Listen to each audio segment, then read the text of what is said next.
Assalamualaikum warahmatullahi wabarakatuh. Halo teman-teman sehat. Bertemu lagi dengan podcast Puskesmas Kalumpang seputar kesehatan pakai sang sehat. Ya, Ramadan selalu jadi momen yang spesial mungkin bagi sahabat yang terpaksa harus hidup berteman dengan diabetes. Mungkin ada beberapa pertanyaan, misalnya aman nggak ya berpuasa atau aman nggak ya gula darah saya saat puasa gitu ya. Nah, kebetulan sama kita hari ini sudah hadir narasumber kita yaitu Dokter Cantik, Dokter Dian Sukma Rahayu dan Nova. Selamat pagi dokter. Pagi, Ra. Bagaimana kabarnya? Alhamdulillah sehat. Alhamdulillah sehat. Puasa lancar. Alhamdulillah lancar. Alhamdulillah. Saat ini masih berpuasa. Alhamdulillah. Dokter, orang diskusi santai-santai saja. Siap. Iya. Dokter, kita langsung ke pertanyaan yang sering mungkin ingin ditanyakan ya. Nah, sebenarnya pasien diabetes itu boleh nggak sih puasa, dok? Nah, oke. Ini sering ditanyakan ya ketika kita mau memasuki bulan Ramadan pas di poli itu ya. Jadi untuk pasien diabetes sendiri boleh berpuasa, ya. Tetapi memang ada persiapan-persiapan khusus sebelum Ramadan itu datang ya. Jadi kalau bisa sih 1 bulan atau sebulan sebelum Ramadan pasien diabetes ini sudah memeriksakan dirinya atau sudah konsultasi dengan dokter sebelum memulai puasa. Ya, itu kira-kira sebelum Ramadan ini pemeriksaan apa saja yang sebaiknya dilakukan? Biasanya sih kalau dokter itu melakukan pemeriksaan fisik pasien ya. Berikutnya adalah pemeriksaan HbA1c, A1C-nya. Apakah dia normal atau dia tinggi. Itu untuk memastikan bahwa pasien ini benar-benar aman, safe pada saat berpuasa nanti. Yang berikutnya adalah menilai apakah pasien diabetes ini dia hanya gula darahnya terkontrol ataukah ada penyakit penyerta lainnya gitu. Entah itu jantung ataupun ginjal. Nah, itu yang menjadi salah satu bahan evaluasi dokter untuk memastikan bahwa pasien diabetes ini aman untuk melakukan ibadah puasa nanti. Berarti intinya harus konsul dulu. Iya, harus konsul dulu sebelum mulai puasa. Oke. Ini juga ada mungkin teman-teman pakai sang sehat juga sering bertanya ya dok. Kalau misalnya biasanya minum obat pagi dan malam. Nah, kalau saat puasa pengaturannya bagaimana? Iya. Jadi, itu dia tadi tujuannya ya, pada saat sebelum memulai ibadah puasa, kita konsultasikan dengan dokter, tujuannya itu untuk salah satunya adalah penyesuaian dosis obat pada saat berpuasa. Karena yang kita ketahui takutnya kalau obat itu tidak ada penyesuaian, otomatis takutnya ada sampai efek samping atau komplikasi daripada diabetes itu sendiri, entah itu penurunan gula darah secara drastis ataupun kadang mungkin bahkan lebih tinggi naik atau yang biasa disebut dengan hiperglikemik gitu. Nah, untuk apa tadi pertanyaannya? Minum obat kalau misalnya harus pagi dengan malam. Harus pagi dan malam. Oke.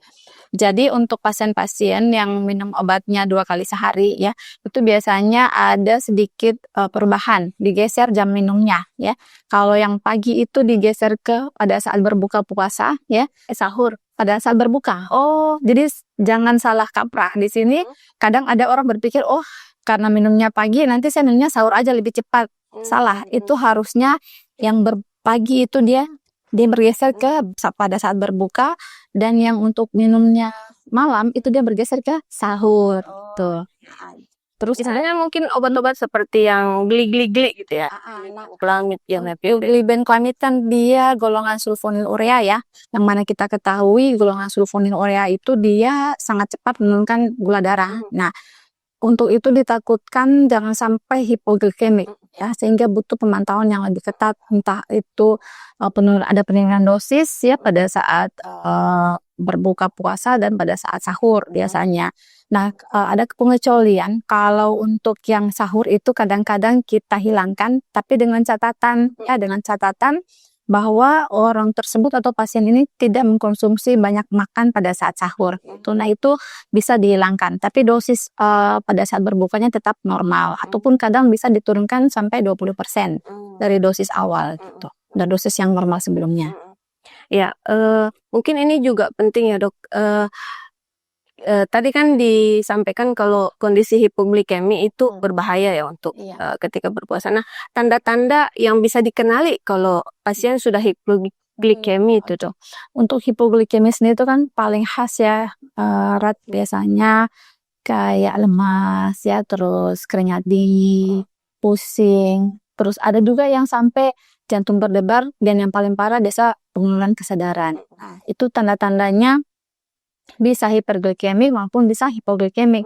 Makanya kenapa perlu pemantauan pada saat menjalani puasa ini ya, terutama pada orang-orang yang dengan penggunaan insulin ya.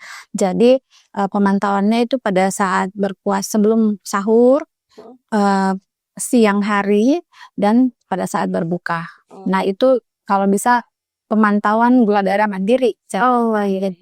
Artinya pasien-pasien ini kalau bisa diajarkan bagaimana caranya memeriksakan gula darahnya sendiri di rumah gitu. Nah, ataupun mungkin keluarganya yang diminta tolong untuk memeriksakan gula darahnya. Itu untuk mengetahui ya itu tadi.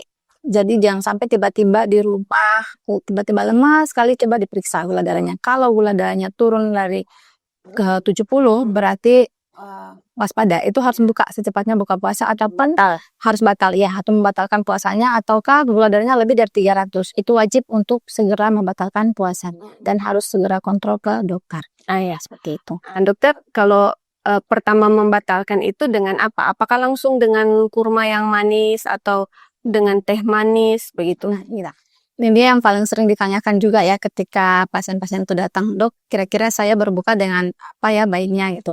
Melihat kebiasaan orang Ternate itu kan kita ketahui minum berbuka tuh dengan teh manis dan kue-kue manis ya, sebenarnya itu tidak dianjurkan ya. Dianjurkan itu boleh dengan memakan buah, kurma terutama ya, paling 1 atau 2 biji sesuai sunnah Rasulullah kita ya. Itu tidak masalah dengan segelas air hangat. Itu lebih baik ya daripada dibandingkan minum teh gitu, karena takutnya terjadi lonjakan gula darah pada saat berbuka. Dianjurkan juga mengkonsumsi buah gitu, buah itu ya kurma tadi ataukah pepaya gitu sebelum makan besar gitu ya. Ya, kalau biasa kan kue pelita, onde-onde, iya semuanya gula, maunya gula. Dan bisa ada tepung, tambah gula, tambah teh manis lagi. Airnya, gula darahnya 500, kadang ada tiba-tiba tidak sadar ya, karena itu lonjakan gula darah yang tiba-tiba meningkat. Berarti untuk pasien, bukan untuk pasien, untuk yang tidak dengan diabetes juga bisa diterapkan pola hidup yang itu. Boleh. Jadi untuk aturan ini sih bukan hanya kepada pasien diabetes saja ya, orang sehat pun harus seperti itu, karena kalau tidak menjaga pola makan seperti itu, di kemudian hari kita bisa kena diabetes. Apalagi kalau kita memang punya turunan ya, orang tua atau keluarga kita ada yang diabetes, kita berisiko gitu. Kalau tidak menjaga pola makan dengan baik. Terus kalau sahur nih dok, supaya seimbang antara kondisi kadar gula dalam darah dengan kebutuhan nutrisi selama puasa. Nah itu saran dari dokter bagaimana dok? Jadi kalau saya biasanya sarankan ke pasien ya, pada saat sahur itu kita membatasi karbohidrat ya. Lebih banyak kita menyarankan untuk konsumsi tinggi serat. Karbohidrat itu boleh, tapi yang karbohidrat kompleks ya, yang cepat untuk diproses oleh tubuh kita ya. Dalam hal ini ya mungkin beras merah atau umbi-umbian gitu ya, tambah sayur, buah gitu. Intinya seperti kita ketahui, tinggi serat itu kan menahan lapar kita lebih lama gitu dibandingkan yang tinggi karbohidrat. Jadi sebisa mungkin kita memperbanyak sayur buah pada saat kita berpuasa, dan protein. Telur, ikan gitu. Nah, ini mungkin tentang aktivitas dan olahraga nih dok selama puasa, juga pada kondisi dengan hidup dengan diabetes. Oke. Untuk olahraga ya, itu kan harus untuk kita ya, mau biar hidup mau meskipun tidak diabetes ya, orang sehat pun harus berolahraga ya. Tapi untuk pengecualian pada pasien diabetes selama bulan Ramadan itu mengurangi aktivitas yang terlalu berlebihan. Sebaiknya itu dilakukan 1-3 jam setelah makan. Dalam hari ini berarti habis sahur ya. Habis sahur berarti pagi, sekitar jam-jam berapa? Jam 8 ya. Jam 8, jam setengah 9 gitu untuk melakukan aktivitas fisik, dalam hal ini senam. Nah, itu dianjurkan untuk berolahraga tapi olahraga ringan. Jangan yang berat karena takutnya energinya terpakai semua untuk aktivitas yang berat itu sehingga menimbulkan hipoglikemia pada pasien diabetes ya. Dok, selanjutnya ini kita berbicara insulin ya. Di mana insulin ini adalah faktor utama atau aktor di balik penyakit yang ya kita bahas pagi hari ini. Jadi insulin tuh kerjanya itu memang secara alami akan dia berkurang atau memang itu karena kebiasaan buruk kita. Ya, jadi kita membagi insulin itu diabetes itu menjadi 2 ya, diabetes tipe 1 dan diabetes tipe 2. Di mana kita ketahui diabetes tipe 1 itu penyebabnya karena autoimun, sehingga sel pankreas itu sudah bisa memproduksi insulin. Sementara diabetes tipe 2 itu terjadi resistensi insulin, sehingga karena akibat dari pola hidup kita yang tidak maksimal, artinya makan makanan cepat saji, makanan manis-manis, makanan yang tidak sehat lah bagi tubuh, sehingga terjadi resistensi insulin gitu. Nah, dan di sini kita melihat ada faktor lain selain itu juga sih sebenarnya, ada faktor turunan kan ya.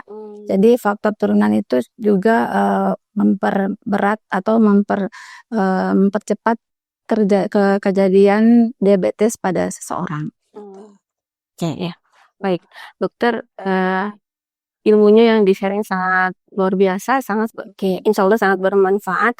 Mungkin terakhir tips sehat selama berpuasa untuk menjaga kadar gula darah tetap stabil. Kemudian langsung mungkin sekaligus closing statement aja dok. Oke. Jadi beberapa tips ya untuk para penderita diabetes memulai berpuasa pada saat bulan Ramadan ini. Yang pertama adalah tidak melewatkan sahur. Kadang-kadang orang diabetes karena takut gula darahnya naik, mereka tidak berpuasa. Padahal itu salah. Karena mereka akan minum obat nih. Minum obat tapi tidak makan, malah nanti jadi hipoglikemia. Jadi tetap sahur, tetapi memperhatikan apa yang dimakan. Jangan berlebihan juga gitu. Nah, makannya itu malah dekat-dekat imsak. Jangan jam 3 semakan, jangannya dekat-dekat imsak biar makannya jangan terlalu banyak gitu tujuannya. Yang berikutnya adalah memperhatikan atau mengurangi makan manis ya. Mengurangi makan manis dan gorengan pada saat berbuka puasa, karena seperti kita ketahui lemak yang kita makan itu atau gorengan yang kita makan itu akan menimbulkan penimbunan lemak di dalam tubuh yang secara tidak langsung akan membuat gula darah kita naik ya. Jadi itu mengurangi gorengan, mengurangi makan manis. Berikutnya adalah memperbaiki kecukupan air dan tubuh kita. Dalam hal ini mungkin minum banyak air ya, untuk merehidrasi tubuh kita di saat Ramadan gitu, di saat berpuasa. Yang berikutnya adalah mungkin lebih rajin untuk ngecek gula darah ya. Itu tadi, karena dengan diabetes kita takut ketika kita berpuasa dan minum obat malah gula darahnya turun sekali ataupun malah mungkin tinggi sekali. Nah, itu wajib sekali untuk diperiksa setiap hari. Kalau saya sih biasanya menganjurkan seperti itu, Ibu. Biarpun cuma sekali sehari adalah periksa gula darahnya di rumah. Pemeriksaan gula darah mandiri namanya. PGDM ya. Gula darah mandiri ya, PGDM. Pemeriksaan gula darah mandiri. Jadi bisa untuk mengetahui gula darah seseorang. Yang berikutnya adalah mungkin aktivitas fisik tadi, yang olahraga ya, tapi olahraganya yang ringan. Yang berikutnya adalah mengenali gejala-gejala pada diri kita sendiri. Ya, kadang-kadang merasa mungkin ini lemas-lemas biasa karena puasa kan, tapi tidak sadar bahwa itu adalah suatu kegawat daruratan yang memang harus segera ditangani gitu. Jadi langkah baiknya ketika pasien itu merasa lemas, segera mengecek gula darahnya, dan ketika gula darahnya kurang dari 70 atau lebih dari 300 itu wajib untuk membatalkan puasanya dan segera berkonsultasi dengan dokter gitu.